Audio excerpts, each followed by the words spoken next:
बेटा कल हमने चीज़ों के बारे में क्या पढ़ा था? हमने पढ़ा था कि रेट लॉ के बारे में पढ़ा था एक तो, ठीक है, एक लॉ ऑफ मास एक्शन के बारे में पढ़ा था। और आज हम यूनिट ऑफ रेट कांस्टेंट पढ़ रहे हैं। और यूनिट ऑफ रेट कांस्टेंट के रिगार्डिंग मैं आपको ये वीडियोस आज दे रहा हूँ, ठीक है। तो एक बार पढ़ लेते हैं यूनिट ऑफ रेट कांस्टेंट क्या होता है, यूनिट ऑफ रेट कांस्टेंट निकालते कैसे हैं। तो unit of rate constant, unit of rate constant, तो हमें पता है कि रेट को हम कैसे लिखते हैं, D X by D T directly proportional किसके होता है, कंसंट्रेशन की पावर एन, ऐसे लिखते हैं। तो D X by D T अगर प्रोपोर्शनलिटी को हटाएंगे तो क्या आएगा, के कांस्टेंट और कंसंट्रेशन, ठीक है। और आपको पता है कंसंट्रेशन को हम कैसे लिख सकते हैं, N by V, N N क्या होता है, मोल, और वी क्या होता है, लीटर, वी क्या होता है आपके पास, लीटर। तो कंसंट्रेशन की यूनिट क्या हो गई, मोल पर लीटर, ठीक है। ये मेरी किसकी यूनिट है, कंसंट्रेशन की। अब मुझे निकालनी किसकी यूनिट है, मुझे निकालनी है के की, ठीक है। तो हम चलते हैं नेक्स्ट पेज पे, हम चलते हैं नेक्स्ट पेज पे। देखिए अभी जो जैसे मैंने चीज़ों को लिखा कि D X upon D T equal to K concentration की पावर एन, और जो के है वो यहाँ से क्या आ जाएगा, के आ जाएगा मेरा D X by D T into में वन अपॉन में कंसंट्रेशन की पावर एन। डी एक्स भी क्या है बेटा, कंसंट्रेशन, डी एक्स भी क्या है, कंसंट्रेशन। तो मैं कैसे लिख सकता हूँ, कंसंट्रेशन अपॉन में डी टी इंटू में वन अपॉन में कंसंट्रेशन की पावर एन, इस तरीके से लिख सकते हैं। और कैसे लिख सकते हैं, और लिख सकते हैं कंसंट्रेशन, ये वन है ही, और यहाँ पर कंसंट्रेशन, और ये माइनस एन और डी टी, ठीक है।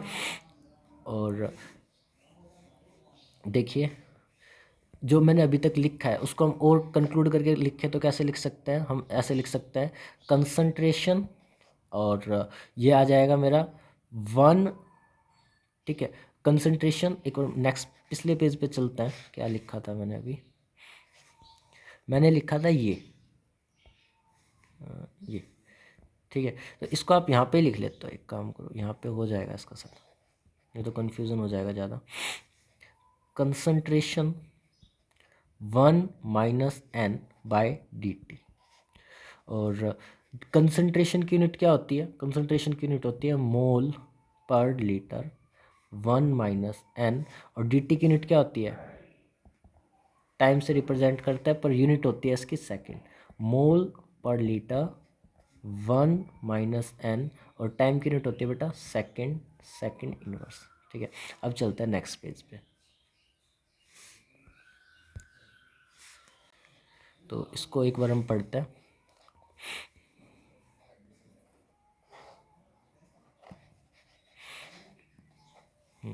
तो अब इसको एक बार हम स्टडी करते हैं, क्या कि जो आपकी अभी यूनिट आई है वो क्या आई है, वो मेरी यूनिट आई है के इक्वल टू मोल पर लीटर वन माइनस एन, और टाइम के लिए क्या आया था, सेकंड इनवर्स। एन क्या था बेटा, एन है आपका ऑर्डर। कल हमने रेटला पढ़ा था, रेटला में क्या कह रहा था, रेटला कह रहा था आपका के इक्वल टू ए, कोई कुछ भी दे रखा है उसकी पावर अल्फ़ा, और बी उसकी पावर क्या थी, बीटा, और जो अल्फ़ा प्लस बीटा था वो क्या आ रहा था मेरा, ऑर्डर, वो क्या आ रहा था, ऑर्डर। तो मैंने आपको कल भी बताया था कि ऑर्डर काफ़ी टाइप के हो सकते हैं, जैसे जीरो ऑर्डर हो सकता है, वन ऑर्डर हो सकता है, सेकंड ऑर्डर हो सकता है, थर्ड ऑर्डर हो सकता है, फ्रैक्शनल हो सकता है, ठीक है। इस टाइप के काफ़ी ऑर्डर हो सकते हैं। तो हमें जीरो ऑर्डर के लिए यूनिट ड्राइव करनी है, फर्स्ट ऑर्डर के लिए ड्राइव करनी है, सेकंड ऑर्डर के लिए करनी है, थर्ड के लिए करनी है, और फोर्थ के लिए करनी है, ठीक है। तो आज हम इन सब की क्या करेंगे, यूनिट ड्राइव करेंगे। तो देखते हैं एक बार, देखिए अगर n की वैल्यू क्या है बेटा मेरी, जीरो, और k की वैल्यू क्या दे रखी है आपको, k की वैल्यू दे रखी है concentration one minus n time inverse, ठीक है। और कंसंट्रेशन यूनिट क्या है, मोल पर लीटर, और n की वैल्यू क्या है, जीरो, तो one minus zero time inverse, ऐसे।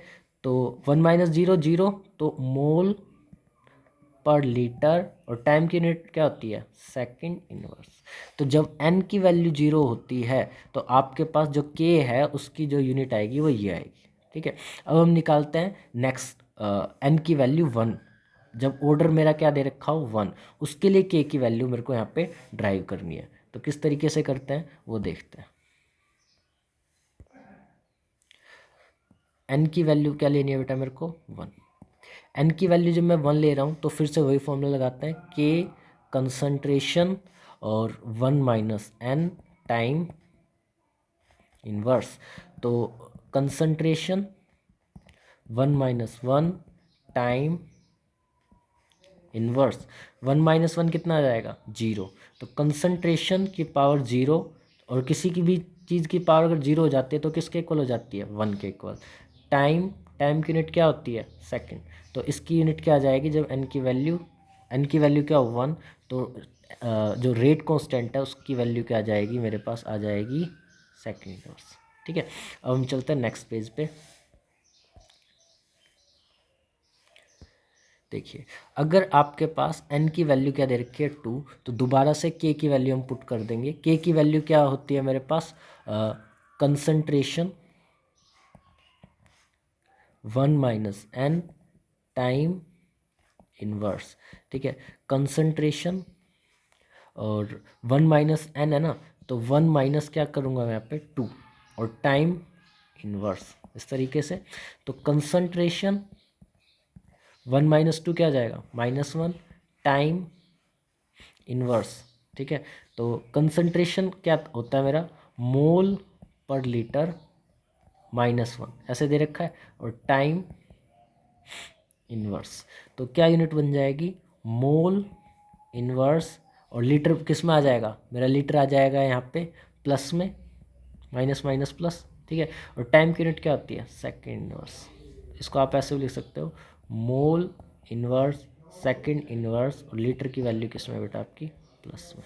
ठीक है, अब हम चलते हैं, जब n की वैल्यू क्या आपके पास, n की वैल्यू मेरे पास 3, इसको समझते हैं।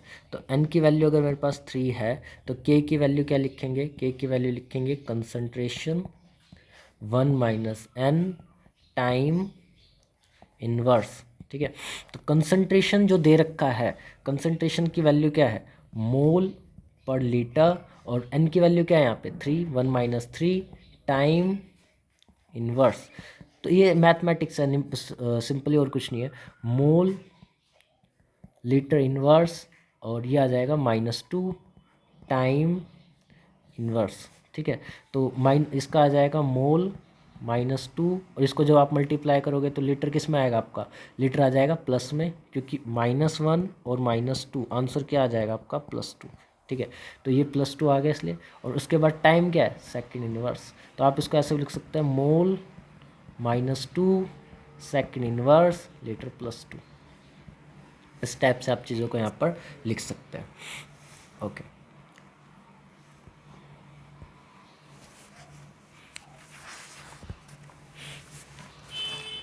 इसके बाद में हमें क्या पढ़ना है बेटा, मोलिकुलैरिटी क्या होती है, क्या पढ़ना है आपको, मोलिकुलैरिटी क्या होती है। तो मोलिकुलैरिटी का मतलब क्या होता है कि जो भी जो आपके रिएक्टेंट है, क्या है जो आपके रिएक्टेंट वो कितने पार्टिसिपेट कर रहे हैं, उसको हम क्या कहते हैं मोलिकुलैरिटी। फॉर एग्जांपल जैसे O2F2 है, O2F2 ये मैंने ले लिया, और इससे O2 बन रहा है और एक F2 बन रहा है, लेकिन ये अपने आप में कितना, इसके आगे कितना लिखा हुआ 1, तो ये इसकी मोलिकुलैरिटी कितनी होगी मेरे पास 1। ऐसे अगर मैं जैसे रिएक्शन ले लेता हूँ NO + O2, ये रिएक्शन ले ली मैंने, और यहाँ पर क्या बन रहा है इससे हमारा कोई मैटर नहीं है, हमारा मैटर है कि यहाँ पे कितने मोल ले रखे हैं 2 मोल, और इसके आगे कितना है 1, तो टोटल 2 और 1 कितना हो गया मेरे पास आ गया 3 मोल। तो 3 मोलिकुलर रिएक्शन है। जो रिएक्शन एक स्टेप में हो जाती है, एक मतलब सिंगल स्टेप में जो रिएक्शन हो जाती है हम उनको बोलते हैं एलिमेंट्री रिएक्शन, और जिनके अंदर काफ़ी स्टेप्स लगते हो, जो एक रिएक्शन बनने में काफ़ी स्टेप्स लगते हों, उसको हम क्या बोलते हैं बेटा कॉम्प्लेक्स रिएक्शन। ठीक है, मैं एक एग्जांपल करा रहा हूँ आपको, उसको आपको ध्यान से समझना है। ठीक है, तो आप ये देखिए, मैं आपको एक एग्जांपल करा देता हूँ उसका। पेपर में किस टाइप के क्वेश्चन आने वाले हैं उसको आप एक बार समझ लीजिए। देखो एक क्वेश्चन दे रखा है, सपोज मेरे को 2NO प्लस O2 और इससे बन रहा है मेरे पास 2NO, ठीक है। और इसके अंदर जो स्टेप्स दे रखे हैं वो क्या दे रखा है, NO plus O2 equilibrium K plus NO3 fast NO3 plus NO K1 और NO2